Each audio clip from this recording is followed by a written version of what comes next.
Guys, welcome to my YouTube channel automobile Guruji. Friends, आज हम बात करने वाले हैं टर्बो चार्जर के बारे में। तो जैसा कि आप देख सकते हैं, all construction and working cycle हमने डायग्राम के थ्रू बोर्ड पे बना रखा है और उसके बारे में इंफॉर्मेशन हमने यहाँ पे कलेक्ट कर रखा है।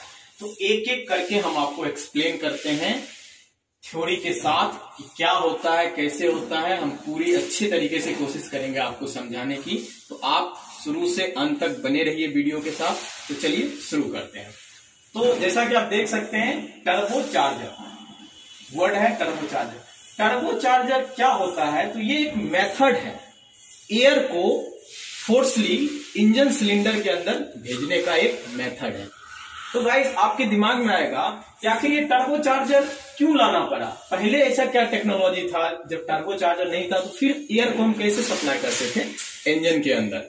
क्योंकि आपको पता है, कोई भी 4 स्ट्रोक इंजन हो या 2 स्ट्रोक इंजन हो, उसमें 4 स्ट्रोक होते हैं: suction, compression, expansion, exhaust. Suction जब होता है तो क्या होता है, जो पिस्टन है ये टॉप डेड सेंटर से बॉटम डेड सेंटर की ओर मूव करती है और इंजन के अंदर वैक्यूम क्रिएट होता है और इनलेट वाल्व जो है वो ओपन होता है। और इस साइड से अगर पेट्रोल इंजन है तो फ्रेश एयर विद फ्यूल का मिक्सचर अंदर जाता है। अगर डीजल इंजन है तो ओनली एयर का मिक्सचर जाता है। तो गाइस, जो एयर सप्लाई का मेथड है इनटेक मैनिफोल्ड के द्वारा इंजन में सप्लाई करने का, वो मेथड बेसिकली 3 तरह का होता है। फर्स्ट होता है नेचुरली एस्पायरेटेड इंजन, सेकेंड होता है सुपर चार्जर टेक्नोलॉजी यूज किया जाता है, और थर्ड टर्बो चार्जर, जो कि आज के दौर में सबसे लेटेस्ट है। आपके पास कोई भी डीजल गाड़ी है, 3 व्हीलर 4 व्हीलर जो भी गाड़ी है, उसमें आपको ये टर्बो चार्जर मिल जाएगा। बट जहां सिंगल सिलेंडर है वहां पे टर्बो चार्जर आपको नहीं मिलेगा। तो समझते हैं पहले क्या होता था। तो एयर सप्लाई में 2 मेथड होते थे, नेचुरली एस्पायरेटेड इंजन और दूसरा फोर्स इंडक्शन मेथड। जो टर्बो चार्जर है इसी फोर्स इंडक्शन का पार्ट है। नेचुरली एस्पायरेटेड इंजन में क्या होता है कि जब पिस्टन टॉप डेड सेंटर से बॉटम डेड सेंटर मूव करता है तो इसकी वजह से इंजन के अंदर वैक्यूम जनरेट होता है, और वैक्यूम जनरेट होने की वजह से जो इंजन की जितनी कैपेसिटी है एयर को सक करने की, नेचुरली एटमॉस्फेयर से एयर सक करने की, उतना एयर ही ये सक कर पाता था। तो उसे हम बोलते थे नेचुरली एस्पायरेटेड इंजन। ये एक होता है कि ये रिलायबल काफी होता है क्योंकि इसमें कोई भी एक्स्ट्रा पार्ट नहीं लगा रहता है, जिसकी वजह से इसमें कोई बियर टियर होने की संभावना नहीं है और इसमें मेंटेनेंस कॉस्ट भी बहुत कम पड़ता है। दूसरा मेथड आता है फोर्स इंडक्शन। फोर्स इंडक्शन में 2 तरह के मेथड आते हैं, एक सुपर चार्जर और दूसरा टर्बो चार्जर। सुपर चार्जर आज से 20-25 साल पहले यूज किया जाता था। सुपर चार्जर का क्या फंक्शन था कि ये भी एक कंप्रेसर हुआ करता था, एक कंप्रेसर हाउसिंग हुआ करता था। उस कंप्रेसर हाउसिंग में ब्लेड और डिफ्यूजर लगे हुए होते थे। जैसा कि देख सकते हैं, इस तरीके से उसका कंस्ट्रक्शन होता था। ये कंप्रेसर का हाउसिंग है, इसके अंदर ये इंपेलर ब्लेड लगे हुए हैं, देन डिफ्यूजर लगा हुआ है। तो इसमें क्या प्रॉब्लम था कि ये जो इंपेलर को रोटेट करना पड़ता था एयर को कंप्रेस करने के लिए, तो इंपेलर को रोटेट करने का एक ही अपने पास साधन था, वो इंजन से ही मैकेनिकल पावर उसको देना पड़ता था। अब वो पावर कैसे देते थे? या तो बेल्ट के थ्रू देना पड़ता था या कोई गियर कनेक्ट करना पड़ता था। उसकी वजह से क्या होता था, हम एयर फोर्सली इंड्यूस कर रहे हैं, एयर के सिलेंडर के अंदर इंड्यूस कर रहे हैं, तो जितना ये पावर जनरेट कर रहा उसका पावर तो ये खुद रन करने के लिए ये कंज्यूम कर ले रहा। तो कहीं ना कहीं ये इससे ज्यादा बेनिफिट हम लोगों को नहीं था। और इसमें मेंटेनेंस कॉस्ट, नॉइज, अगर बेल्ट लगेगा तो बेल्ट वियर एंड टियर होगा, वो बार बार हमें चेंज करना पड़ेगा, अनइवन नॉइज आएगा, कहीं पे भी गाड़ी ब्रेक डाउन हो सकती है। इस तरह की प्रॉब्लम सुपर चार्जर में देखने को मिलती थी। थर्ड, जो सबसे मोस्ट एडवांस टेक्नोलॉजी है, वो है टर्बो चार्जर। तो टर्बो चार्जर है। अब बात करते हैं टर्बो चार्जर काम क्या करता है। टर्बो चार्जर एक ऐसा मेथड है जो कि इंजन से जो एग्जॉस्ट गैसेज निकलती है, लास्ट स्ट्रोक में एग्जॉस्ट गैसेज, उस एग्जॉस्ट गैस का थर्मल एनर्जी या आप कहें हीट एनर्जी, उस हीट एनर्जी को यूज करता है उस यूज करके जो इसमें टरबाइन ब्लेड लगे हुए रहते हैं इसको रोटेट करता है, माने थर्मल एनर्जी को ये काइनेटिक एनर्जी में कन्वर्ट करके और उसी टरबाइन का जो ये ब्लेड है इसी से कंप्रेसर का ब्लेड कनेक्ट होता है और इससे एयर कंप्रेस करके हम इंजन के अंदर भेजते हैं। तो गाइस एक चीज समझने वाली बात है कि आप मान लो कि एयर एक ऑटोमेटिक सक हो रहा है, अब हम क्या कर रहे हैं उसको फोर्सली किसी ब्लेड के थ्रू कंप्रेसर के थ्रू उसको हम रोटेट करके एयर को फोर्सफुली सक कर रहे हैं और उसको क्या कर रहे हैं भेज रहे हैं।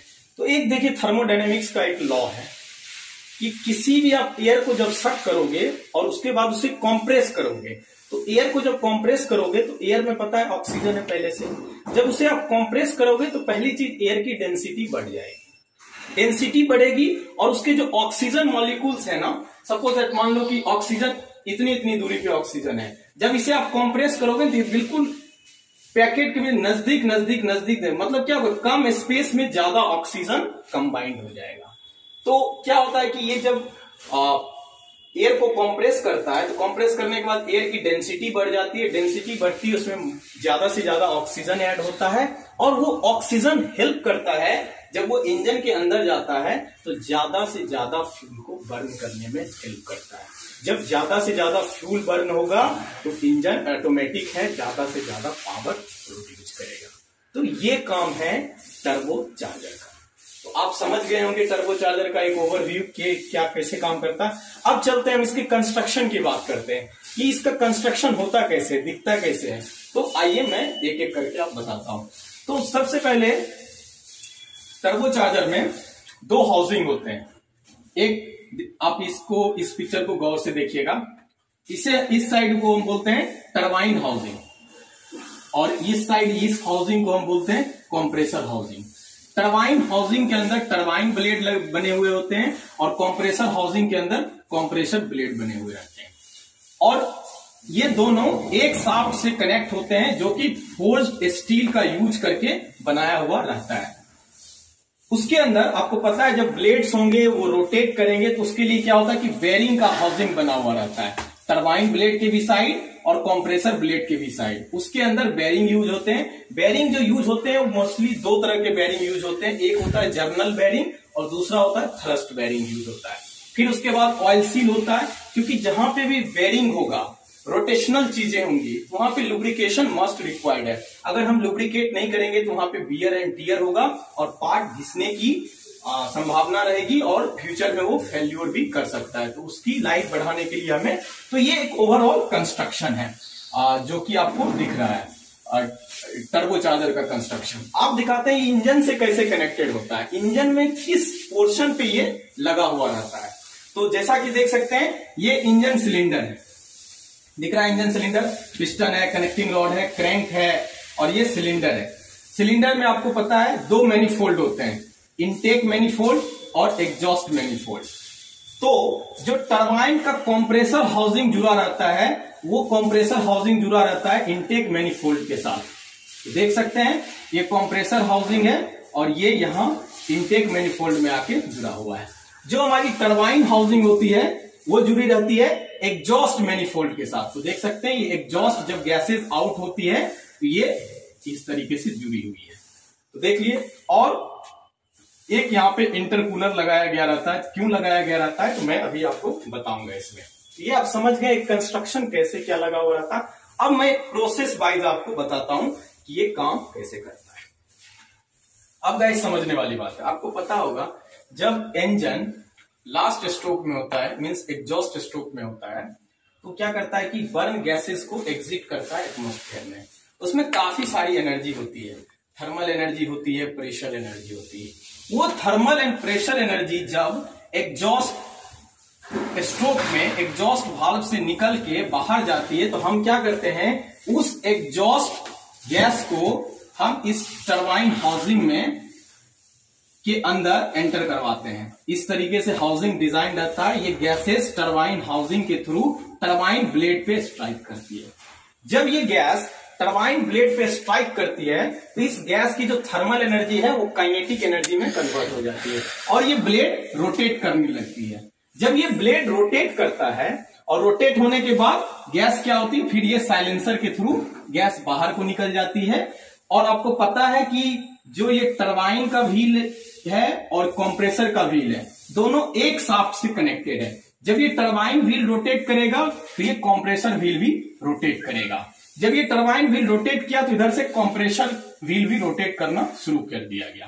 तो कंप्रेसर व्हील का जो इनलेट होता है वो एयर फिल्टर से कनेक्टेड रहता है। तो एयर फिल्टर से आपको पता है कि एयर एटमॉस्फेयर से फिल्टर होके आई और वो रोक दिया। फिल्टर के थ्रू क्या होता है कि एयर सक होके आती है। तो जो कंप्रेसर का इनलेट होता है वो एयर फिल्टर के मैनिफोल्ड से जुड़ा हुआ रहता है। जैसे ही टरबाइन ब्लेड रोटेट करना शुरू किया, कंप्रेसर भी रोटेट करना शुरू किया और ये एयर को सक किया और कंप्रेस करने के बाद देखिए यहाँ पे एयर कंप्रेस हुआ।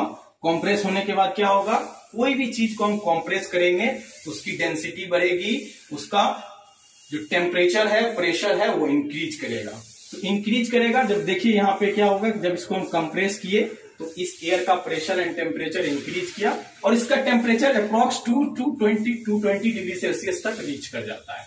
तो ये जो ऑक्सीजन एयर था वो क्या हो गया, हॉट हो गया 220 डिग्री सेल्सियस। अगर इस हम हॉट एयर को डायरेक्टली हम इंजन के अंदर सेंड कर देंगे तो क्या होगा, इसमें प्री इग्निशन होने लगेगा। इतनी हॉट एयर रहेगी तो क्या होगा कि जब सेकेंड स्ट्रोक होगा, कंप्रेशन स्ट्रोक, जब पिस्टन जाएगी बीडीसी से टीडीसी तो टीडीसी पहुंचने से पहले ही इसमें फायरिंग हो जाएगा, जिसकी वजह से इंजन के अंदर नॉकिंग एंड डेटोनेशन का प्रॉब्लम आ सकता है। तो उससे बचने के लिए यहाँ पे इंटरकूलर लगाया गया है। इंटरकूलर क्या करता है, जब ये हॉट एयर इंटरकूलर से होते हुए पास करती है तो इंटरकूलर एयर की मदद से इस 200 से 220 डिग्री सेल्सियस एयर के टेम्परेचर को डाउन करके 100 से 120 डिग्री सेल्सियस टेम्परेचर डाउन करती है और कूल एयर इंजन के अंदर भेजती है। तो अब इंजन के अंदर क्या हो गया कि ज्यादा से ज्यादा एयर गया, ज्यादा से ज्यादा ऑक्सीजन गया, जिसकी वजह से ज्यादा यहाँ पे फ्यूल बर्न हुआ और हमें ज्यादा से ज्यादा पावर मिला। तो ये काम होता है। फिर इसी तरीके से एग्जॉस्ट स्ट्रोक हुआ और एग्जॉस्ट में क्या हुआ, जो एग्जॉस्ट का जो टेम्परेचर होता है वो अप्रॉक्स 100 डिग्री सेल्सियस होता है। ये 100 डिग्री सेल्सियस जब थर्मल एनर्जी फिर टरबाइन ब्लेड में गया, टरबाइन ब्लेड रोटेट की और फिर ये गैस एग्जॉस्ट से आउट हो गया। तो ये एक साइकिल है, इसी तरीके से ये साइकिल चलता रहता है और हमें पावर आउटपुट मिलता रहता है, जिसे हम जो बोल भी सकते हैं कि टर्बो चार्जर लगने से इंजन का पावर बढ़ जाता है, थर्मल एफिशिएंसी बढ़ जाता है। तो ये देखने को मिलता है। अब गाइस एक चीज और समझने वाली है, कुछ चीज इसमें एक बेस्ट गेट होता है। देखा, बेस्ट गेट मतलब आप इसको बाईपास गेट भी बोल सकते हो। क्या होता है, जो ये टरबाइन ब्लेड है ना, जो जब ये इसका प्रेशर काफी ज्यादा हाई हो जाता है ना, तो टरबाइन ब्लेड का एक लिमिट है कि 2.5 से 3 लाख आरपीएम होना चाहिए इसका, 2.5 से 3 लाख आरपीएम।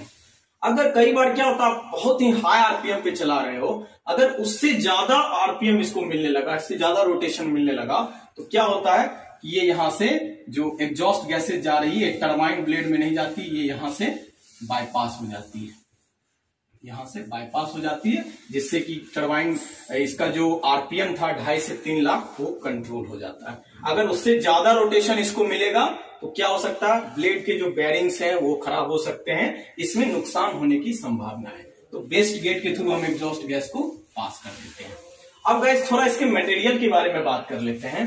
आपको पता है कि एग्जॉस्ट गैस का टेम्परेचर 1000 डिग्री सेल्सियस होता है। तो जो एग्जॉस्ट हाउसिंग का जो टरबाइन हाउसिंग का जो कंस्ट्रक्शन है, ये थोड़ा हैवियर बनाया जाता है। हैवियर बनाने का ये पड़ा क्योंकि इसे बहुत ज्यादा हीट रेजिस्टेंट होना चाहिए।